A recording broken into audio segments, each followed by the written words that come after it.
আমাদের একজন police officer, সরকারি কর্মচারী, 2010 সালের 11 অক্টোবর হাতে লেখা সবুজ পাসপোর্ট নবায়ন করতে যান, যেটা নাকি সাধারণ পাবলিকের জন্য।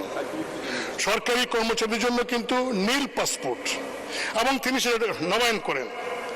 মানে স্পিকার, তিনি যখন ডিজি র্যাব তখনও সেই সবুজ পাসপোর্ট, এবং সেইখানে কি লেখা, পেশা হিসাবে প্রাইভেট সার্ভিস। মানে স্পিকার, ডিজি র্যাব একজন এডিশনাল আইজি, তার পাসপোর্টে লেখা প্রাইভেট সার্ভিস। কি আশ্চর্য! এটা আমরা কেউ খেয়াল করলাম না। মানুষ স্পিকার শুধু তাই নয়, আইজি, তিনি আইজি থাকা অবস্থায় তার সেই সবুজ পাসপোর্ট, এবং তিনি বিভিন্ন সময় দেশে গেছেন, বিদেশে সবুজ পাসপোর্ট দিয়ে। ইমিগ্রেশনে এন্ট্রি আছে সবুজ পাসপোর্টের, প্রাইভেট সার্ভিস। কি সর্বনাশের কথা! মানুষ স্পিকার, সারা দেশে মানে একটা বিষয়। আমরা জানি এই আওয়ামী লীগ সরকার একজন প্রতিমন্ত্রী ছিলেন, তার রেড পাসপোর্ট ছিল এবং সবুজ পাসপোর্ট ছিল। সবুজ পাসপোর্ট দিয়ে সিঙ্গাপুর যাওয়ার কারণে মাননীয় প্রধানমন্ত্রী সেদিন তাকে মন্ত্রী পরিষদ থেকে বাদ দিয়েছিলেন। আর এই ব্যক্তি আইজি, একটা ডিসিপ্লিনারি ফোর্সের চিফ, তার নামে, তার পরিবারের নামে গোপালগঞ্জে Savanna eco resort and natural park, speaker, 621 বিঘা জায়গা। হাউ তার এবং তার পরিবার সদস্যদের নামে কিভাবে সম্ভব? মানে স্পিকার, তাই নয়, তিনি যখন ডিজি র্যাব, মহানগরের ডিএমপি কমিশনার এবং আইজি, এই সময়ের মধ্যে তিনি কিন্তু এই সম্পত্তির মালিক হয়েছেন। রিটায়ারমেন্টের পরে গিয়ে যে তার পৈতৃক ব্যবসা থাকে, মালিক হন, আফসোস ছিল না, কিন্তু ওই চাকরি করে কালীন তিনি এই সম্পত্তির মালিক হয়েছেন। মানুষ স্পিকার, কি সম্পত্তি! আমার একটু সময় লাগবে, আমি কারণ এগুলি বলছি এই কারণে। মানুষ স্পিকার, কয়েকদিন আগে তিনি চলে গেলেন। চলে যাওয়ার আগে পত্রিকার নিউজ অনুযায়ী প্রায় 80 কোটি টাকা ব্যাংক থেকে উত্তোলন করেছেন। মানে স্পিকার, আমি একটু বলতে চাই, আমাদের মাননীয় স্বরাষ্ট্রমন্ত্রীর মধ্যে খুব ভদ্র মানুষ, অত্যন্ত ভালো মানুষ, খুবই ভালো মানুষ। তিনি বলেছেন সাংবাদিকদেরকে যে এই যে বেনজির তার পরিবার বিদেশে গেলেন, তিনি জানেন না। মানে স্পিকার, খুব কষ্ট পেলাম। তিনি জানবেন না কেন? হ্যাঁ, যেতে পারে, যেহেতু বেনজির সাহেবের কোনো নিষেধাজ্ঞা নাই, যেতে পারেন। জানবেন না কেন? কারণ তিনি তো এয়ারপোর্টে ইমিগ্রেশন হয়ে গেছেন। ইমিগ্রেশনে তো কোনো ভিআইপি, আর তখন সারা দেশে আলোচিত বেনজির, তিনি ইমিগ্রেশন দিয়ে গেছেন, আর ইমিগ্রেশন ডিপার্টমেন্ট তার মন্ত্রণালয়কে জানায় নাই, সরকারকে জানায় নাই। যদি না জেনে থাকে তাহলে ইমিগ্রেশনের সমস্ত কনসার্ন কর্মচারীকে সাসপেন্ড করা উচিত। মানে স্পিকার, অনেকে বলছেন সরকারের লোকেরা যে ওই তার বিরুদ্ধে তো ওয়ারেন্ট নাই।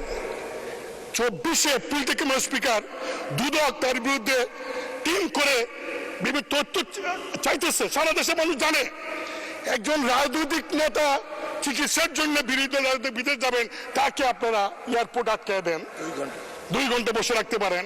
আর এরকম একজন ভিআইপি, যিনি সারা বাংলাদেশে মানে কিনার কোনো বাকি রাখেন নাই, তিনি চলে যাবেন দেশের বাইরে, আর সরকার জানবে না, হতে পারে না।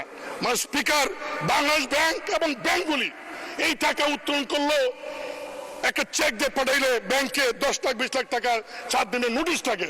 70-80 কোটি টাকা তিনি কিভাবে উত্তোলন করলেন আমি জানি না।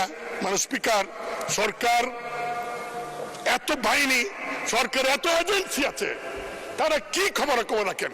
তারা কেন সরকারকে এইগুলি জানান না? মানে স্পিকার, 2 টন গম যদি বিক্রি করে ইউনিয়নের মেম্বার, তার বিরুদ্ধে মামলা হয়ে যায়।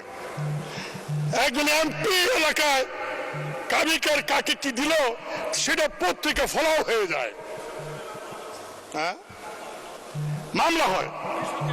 আর কৃষকের 50,000 লোনের জন্য অ্যারেস্ট করা হয়।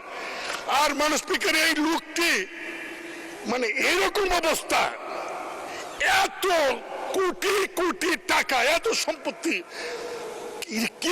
কিভাবে সম্ভব হলো? কেন সরকার দেখলেন না?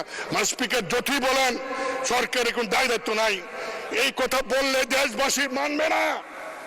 কারণ এই ব্যক্তি তো এই সরকারের আমলেই প্রমোশন পেয়েছে, পোস্টিং পেয়েছে, এবং এই সরকার আমলে চাকরি থাকা অবস্থায় এই সমস্ত সম্পত্তি সে ক্রয় করেছে এবং দুর্নীতি করেছে। আর সে বলে দুর্নীতির বিরুদ্ধে জিরো টলারেন্স।